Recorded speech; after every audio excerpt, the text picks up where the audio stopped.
আসসালামু আলাইকুম এভরিওয়ান। আপনি কিভাবে আপনার জিমেইলের পাসওয়ার্ড পরিবর্তন করতে পারেন সেই প্রসেসটা নিয়ে আজকে আমরা আলোচনা করব। তাহলে চলুন আমরা বেশি দেরি না করে চলে যাই মোবাইল স্ক্রিনে। পাসওয়ার্ড চেঞ্জ করার জন্য আপনারা জিমেইলে চলে যাবেন। যাওয়ার পর আপনার প্রোফাইল অপশানে চলে যাবেন।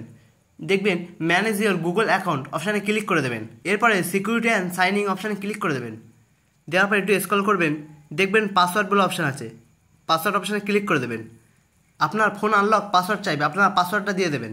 এরপর আপনারা নিউ পাসওয়ার্ড অপশানে ক্লিক করে আপনি আপনার পাসওয়ার্ডটা দিয়ে দেবেন।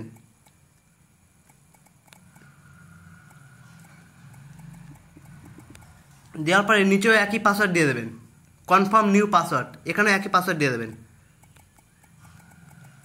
দেওয়ার পরে চেঞ্জ পাসওয়ার্ড অপশানে ক্লিক করে দেবেন। আবারও চেঞ্জ পাসওয়ার্ড অপশানে ক্লিক করে দেবেন। দেখেন চেঞ্জিং পাসওয়ার্ড, পাসওয়ার্ড চেঞ্জ হয়ে গিয়েছে। দেখেন পাসওয়ার্ড চেঞ্জ সাকসেসফুলি, আমাদের পাসওয়ার্ড চেঞ্জ হয়ে গেছে। এইরকমভাবে আপনি আপনার পাসওয়ার্ড চেঞ্জ করতে পারবেন। তাহলে আজকে ভিডিওটা এই পর্যন্ত। ভিডিওটা ভালো লাগলে অবশ্যই একটা লাইক করে দেবেন। আর এইরকম টিপস পেতে অবশ্যই চ্যানেলটা সাবস্ক্রাইব করে পাশে থাকবেন। ভালো থাকুন, সুস্থ থাকুন। আসসালামু আলাইকুম।